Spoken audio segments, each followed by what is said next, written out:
Voilà, donc là je reprends une deuxième vidéo pour la partie démonstration des applications, comme on va commencer par TPE. Donc on va sortir de la présentation, passer dans la partie des outils. Donc voilà, TPE qu'on a en haut se présente assez simplement. Voici donc le chargement. Alors, bien sûr, on a. Alors, j'avais préparé typiquement lors de la session de présentation commandée au Rouret, cibler l'église du Rouret pour pouvoir déjà avoir une représentation des différents axes. Alors, ce qu'on a, bon là, on est calé, comme je fais aujourd'hui cette vidéo le 25 décembre, sur les possibilités des. C'est ce qu'on voit à droite, hein, au milieu, là, on a encadré en rouge la partie, on voit mercredi 25 décembre, avec l'heure du lever de soleil, son coucher, identique aussi pour la Lune.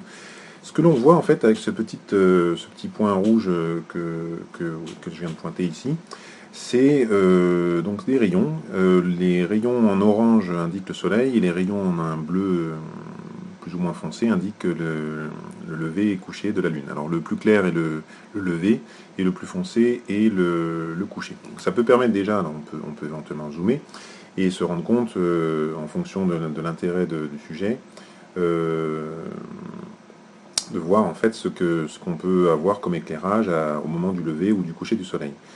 Je suis en train de réaliser d'ailleurs que je n'étais peut-être pas, je n'ai peut-être pas fait ça d'ailleurs sur le Rouret. Je suis en train de voir. Je l'avais plutôt placé, pardon, sur. Je suis où là en fait.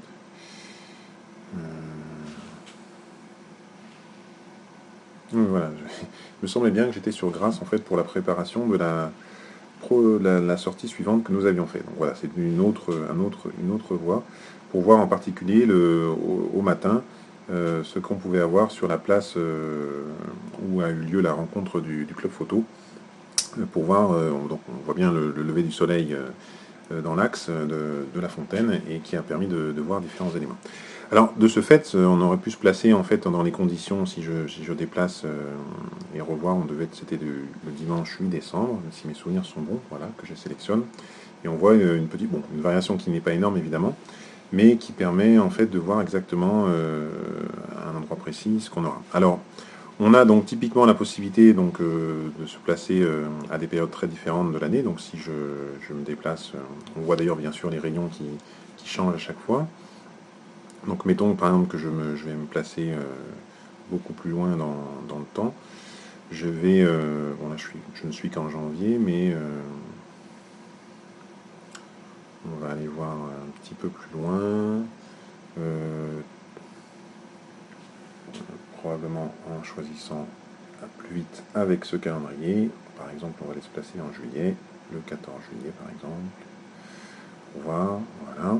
Et on voit en effet typiquement là, bon, bien sûr, des changements très importants en fait d'orientation, et c'est ça qui peut être important dans notre cas de pouvoir voir à l'avance si un bâtiment va par exemple nous gêner.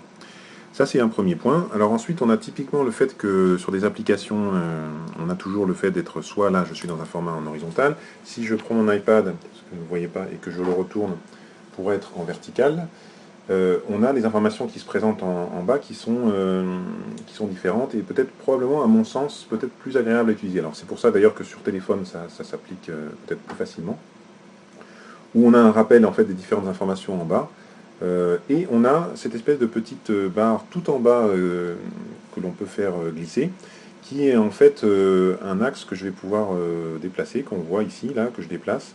Et on voit en fait le panneau de droite, en bas à droite, indique, là il indique pour l'instant 9h49. C'est justement donc l'endroit où va se situer le soleil, et je vais me déplacer avec ce curseur, à la fois pour le revoir visuellement et me dire voilà, vers les 13h, le soleil sera comme ça. Si je remonte, là évidemment au début, on a l'heure du lever du soleil et donc on est quasiment tangent en fait à ce niveau-là. Et on a la même chose, si j'avance dans le temps, on voit que voilà, on va avoir le coucher du soleil relativement plus tard, c'est logique, on est en été.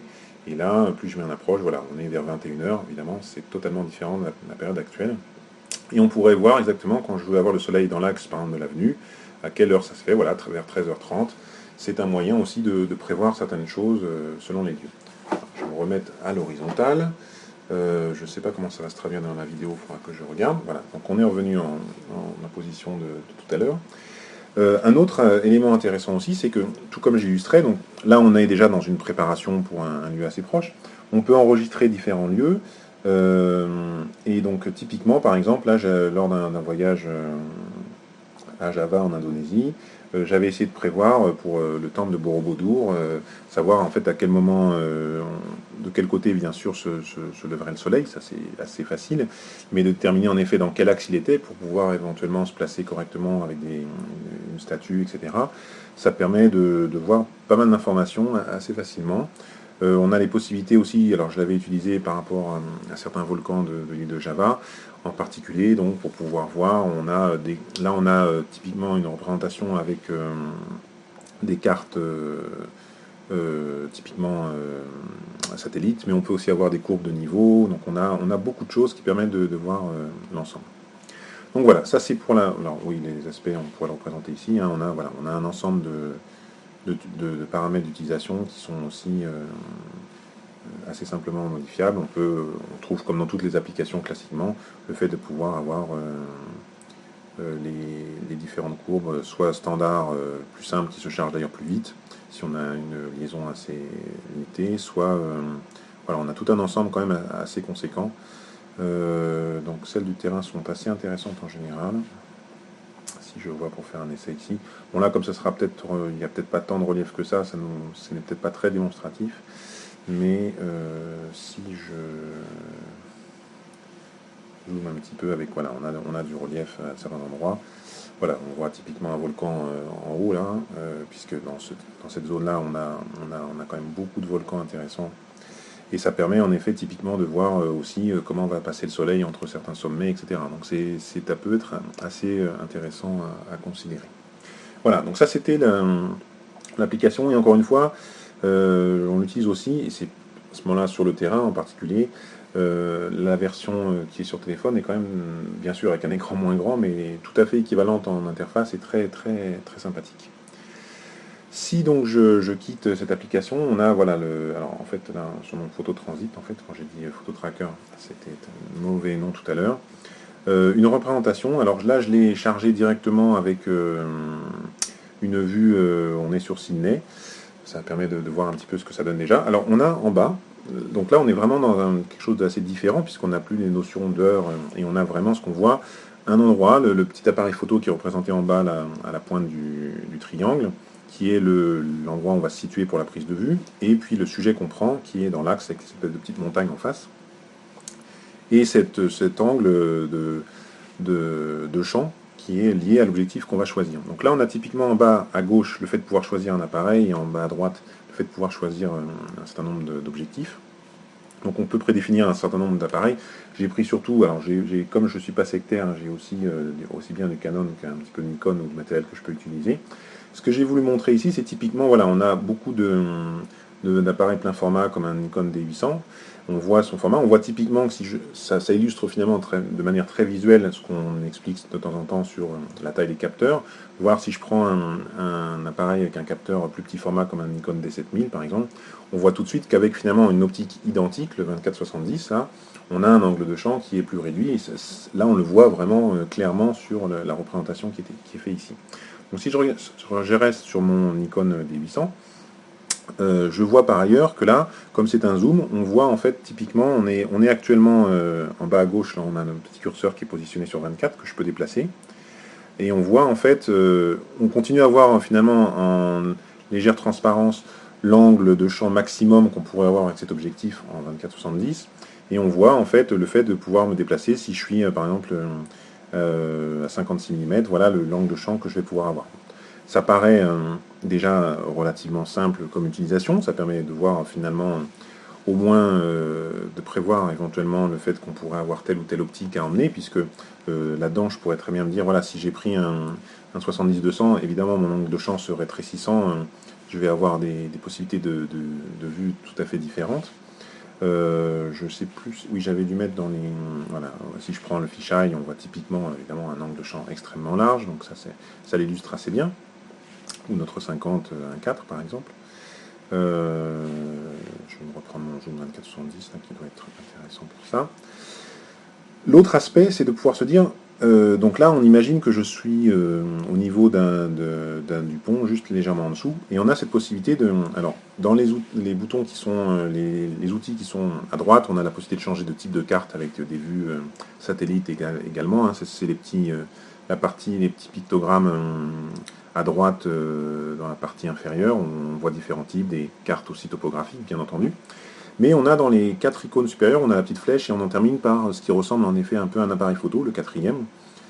Quand je le sélectionne, on a typiquement une vue approximative prise avec les images de Street View, quand elles sont disponibles bien sûr, puisqu'on ne les a pas partout, et qui permettrait de se rendre compte, voilà la vue par rapport au point où je suis et l'axe que j'ai choisi pour l'instant de prise de vue.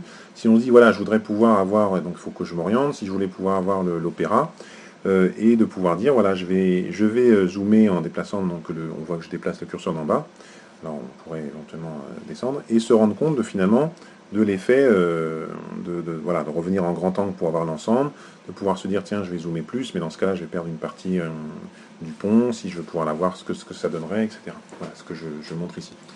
Encore une fois, bien entendu, comme les remarques qui avaient été faites pendant la présentation, ça n'a évidemment pas, le but n'est pas de remplacer ce qu'on va pouvoir faire comme photo, puisqu'on a une qualité qui est extrêmement faible dans ces images dans lesquelles on zoome, mais qui permet de préparer, encore une fois, le fait de dire, est-ce qu'il faudrait mieux de ce côté-ci, quel sera le meilleur point de vue si on veut revenir donc, sur la carte pour se placer à un autre endroit, etc. Donc c'est un point qui est nouveau, mais assez intéressant à explorer, qui permet d'enregistrer les points qu'on a repérés pour pouvoir ensuite se faire un itinéraire de déplacement. Donc voilà, ça c'était une autre application. Si on veut voir un petit peu, donc là je vais la fermer, si on veut voir un petit peu comment se présente l'application Blue Hour, alors je l'ai mis dans mes outils, voilà, les outils qui sont ici. Alors, c'est une application qui, à la base, est plus prévue pour le téléphone, c'est pour ça qu'elle est en version plus réduite. Alors là, dans le cas présent, elle le prend à un moment précis, elle me met, voilà, donc la prochaine heure bleue, en fait, est dans 12h25, tout simplement parce que c'est demain matin, vu qu'il est déjà plus tard, vu qu'il est presque 19h, donc on l'a largement dépassé, vu que l'heure bleue dans cette saison, évidemment, est très courte, et se situe entre, voilà, on voit ici, de 17h19 à 18h pour le soir, et de 7h4 à 7h45 le matin. Et on a donc typiquement le fait exactement de pouvoir dire, ben voilà, je vais changer, je vais pouvoir dire, tiens, si je vais me mettre en été, encore une fois, je vais avoir en fait, évidemment, on le voit, une heure bleue qui est beaucoup plus tard, là, 21h38 à 22h28, ça me permet de, et très tôt le matin évidemment, d'où le fait qu'en général on va plutôt le faire le soir, de pouvoir aussi dire en fait je peux aussi, c'est pareil, choisir un autre lieu pour prendre en compte ce calcul à l'avance, ce qui est quand même assez pratique.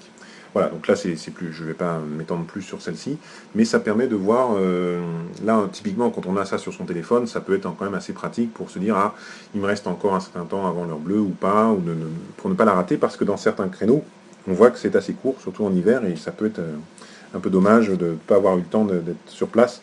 Quand on a une zone très courte, de repérer un lieu peut être important. Ensuite, dans l'aspect un peu inspiration, je ne vais pas forcément les montrer trop en détail pour ne pas prendre trop de temps, mais typiquement, voilà, c'était déjà pour illustrer le fait que des photopédias, il y en a quand même un certain nombre, que je montre ici. Il y avait celui au-dessus les photos au-dessus de la France, on a voilà, le Japon, des thèmes plus général en fait, comme héritage, femmes, etc., qui sont assez intéressants.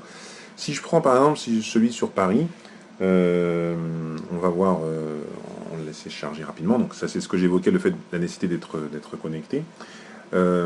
Et on a typiquement le fait d'avoir, donc par exemple, typiquement un ensemble de diaporamas. Si je prends en haut à gauche là, la vue sur la fontaine de la Concorde, bon, c'est un exemple d'image, et encore une fois, c'est déjà intéressant avec une lumière plutôt sympathique là, dans ce cas-là. On a l'avantage de pouvoir se dire, on voit tout en bas, bien sûr, un rappel de où est le lieu, quand on sait, c'est bien, mais ça peut permettre de retrouver où c'est. Mais typiquement aussi de pouvoir dire, tiens, je voudrais voir par exemple toutes les photos au niveau de la fontaine de la Concorde. Donc si je clique sur, enfin j'appuie sur fontaine de la Concorde, là je vais avoir, bon, là j'ai 16 images qui ont été faites, puisque je suis remonté plus général, et je peux simplement les cycler et avoir finalement des idées d'inspiration et de photos assez intéressantes, soit plus classiques dans certains cas, de Fontaine de la Concorde. Donc ça, c'est un point déjà qui est assez intéressant. Si je remonte à la page d'accueil, on a aussi le fait de pouvoir enregistrer un certain nombre d'éléments qu'on a pu voir, de garder des idées de sujets qu'on mémorise. Et si je reprends par exemple sur les passages à Paris, par exemple, j'avais listé un certain nombre de points des différents passages qu'on peut trouver sur Paris pour pouvoir avoir les explorer. Alors là, il a l'air d'avoir du mal à trouver cette image, à la charger, c'est étonnant. Voilà, donc là, tiens, une bonne illustration de l'effet démo, où il n'a pas pu charger les images. C'est curieux, mais on va en prendre d'autres. C'est curieux parce que là, il n'a pas réussi à charger l'ensemble des galeries que j'avais pu prévoir. Il n'a peut-être pas forcément les mêmes images qui sont là. Ce n'est pas grave. En fait, l'idée, l'intérêt que je voulais vous montrer ici, c'est typiquement le fait de... Là, on a tous les petits points violets qu'on voit sont des... Peut-être que les images ont changé. Les petits points violets qu'on voit sont des points d'intérêt, en fait, avec des photos pour les illustrer. Et il y a les points que je m'étais listés avec un ensemble de passages, en fait, sur Paris, avec la possibilité de voir à chaque fois, en fait... donc ça m'avait permis de déterminer un peu un itinéraire pour me balader dans Paris, et en essayant d'optimiser le passage, c'est le cas de le dire, par différents passages sans avoir à faire des grands détours. Donc c'est un moyen par exemple d'avoir préparé son itinéraire par rapport à ça qui est intéressant en fait. Voilà, donc ça c'est une utilisation possible par exemple de Photopédia. L'autre application qui finalement fonctionne un peu sur le même principe, Stuck on Earth, que je charge ici, pour vous montrer juste un peu la tête. Donc c'est toujours pareil, on a un peu cette notion, on voit en haut à droite le fait de pouvoir voir explorer des lieux qui sont proches de l'endroit où on se situe, notre localisation actuelle, de pouvoir aller explorer à l'avance des endroits différents du monde. On voit en bas des espèces de collections de différentes images sur des thèmes, par exemple sur des châteaux, sur des parcs d'attractions. Là, j'avais montré aussi, on retrouve le même concept de pouvoir avoir quelque part une préparation d'un voyage. On voit là My Safe Trips, où j'en avais prévu un juste pour voir, voilà, sur Antibes par exemple, d'avoir des idées en fait d'images qui ont pu être faites à certains endroits et de pouvoir repérer sur la carte et trouver certaines images qui pourraient, certains lieux disons, qui pourraient nous inspirer et se dire tiens voilà cette image elle a été faite ici, si je la sélectionne et que je veux voir en fait comment elle est, voilà ça peut me permettre de dire tiens j'ai quelques informations dessus, où est-ce qu'elle avait été faite, ça peut donner des idées sur des lieux qui sont intéressants encore une fois. Voilà. Je ne vais pas m'étendre plus sur ces applications-là. C'était surtout pour illustrer, en fait, vous montrer comment elles pouvaient être utilisées et voir un petit peu plus leur interface. Après, à vous d'explorer un peu plus loin si elles vous paraissent intéressantes. Pour l'instant, je pense que dans la plupart des cas, elles permettent quand même de préparer beaucoup de choses. Le but n'est pas toujours de préparer, bien entendu. C'est intéressant aussi de pouvoir être surpris et d'explorer. Mais il y a quelques moments où c'est quand même intéressant de ne pas avoir le regret de se dire j'ai fait un voyage sur une très longue distance et de se dire finalement c'est bête, si j'avais su, il fallait que je sois là le matin et non pas l'après-midi. Au moins pour ce genre de choses-là, c'est un minimum et je pense que c'est assez utile.